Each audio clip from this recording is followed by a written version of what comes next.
এই সম্পদ ওই বাপ মারা গেছে, ভাই মারা গেছে। এই বেড়া কখনো আমাকে দাম দিতে না, ডাঙ্গর দেখতে না আমি চৌকিতে। এই বিড়ি ছিল আমার, আমার নাম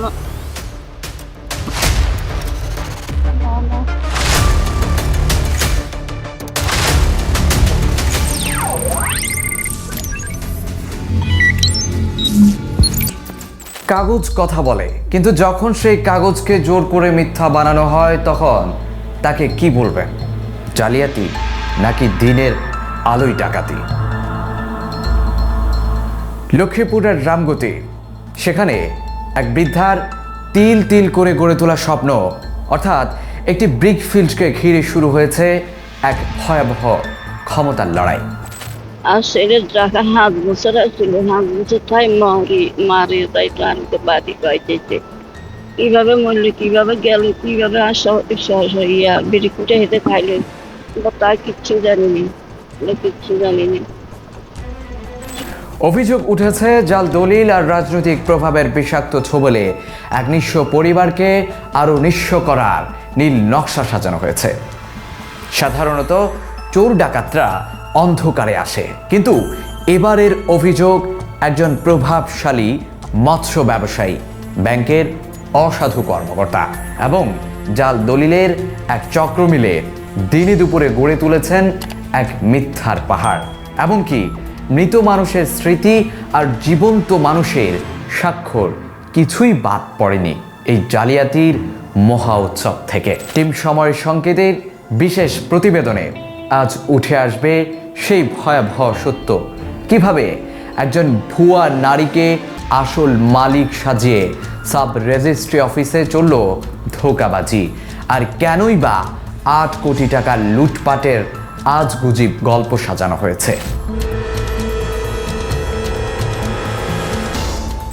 শান্ত জনপদ রামগতি, কিন্তু এই নিস্তব্ধতার আড়ালে লুকিয়ে আছে এক দখলদারিত্বের কালো ছায়া। রমিজ ইউনিয়নের চরগোসাই গ্রাম, এখানে প্রায় 2.25 একর জমির উপর দাঁড়িয়েছিল মেসার্স আনোয়ারা ব্রিক্স, কিন্তু আজ সেখানে পোড়া ইটের বদলে উঠছে বিশ্বাসের ধুলো। প্রাকৃতিক দুর্যোগ আর ঋণের চাপে যখন ব্যবসায়ী ফেরদৌস কোণঠাসা, ঠিক তখনই শকুনি দৃষ্টি পড়ে স্থানীয় প্রভাবশালী মৎস্য ব্যবসায়ী আব্দুস শহীদ কোম্পানির। অভিযোগ রয়েছে জনতা ব্যাংকের তৎকালীন ম্যানেজার আবদুল্লাহর সঙ্গে হাত মিলিয়ে শুরু হয় দখল গেম।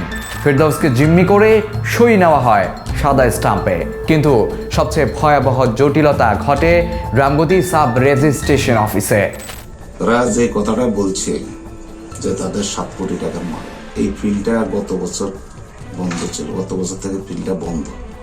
তাইলে এখানে একটা বন্ধ ফিল্ডে 7 কোটি টাকার মাল কোত্থেকে আসে? বলে রানিং ফিল্ড এখানে জমাইট আছে আমাদের, তাহলে একটা কথা মানুষ জনগণ বিশ্বাস করত।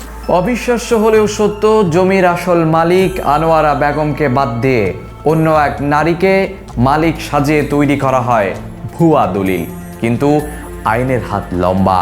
বিজ্ঞ আদালতের নির্দেশ যখন আঙ্গুলের ছাপ বা ফিঙ্গারপ্রিন্ট পরীক্ষা করা হয়, থলের বিড়াল বেরিয়ে আসে তখনই। প্রমাণিত হয় সেই টিপসই আনোয়ারা বেগমেরই ছিল না। আদালত সাথে সাথে বাতিল করে দেয় সেই ভুয়া দলিল। নাটকের এখানেই শেষ নয়।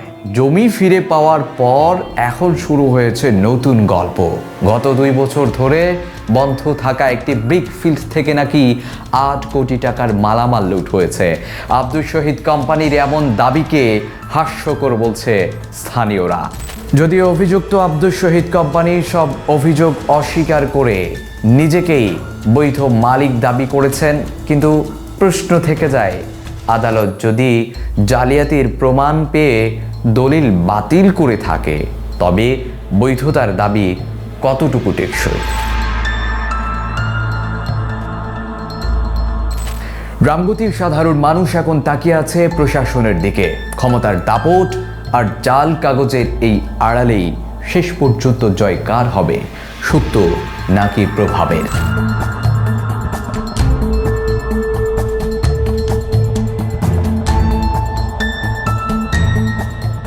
দর্শক, আমাদের চারিপাশে এমন অনাকাঙ্ক্ষিত ঘটনা ঘটেই চলছে।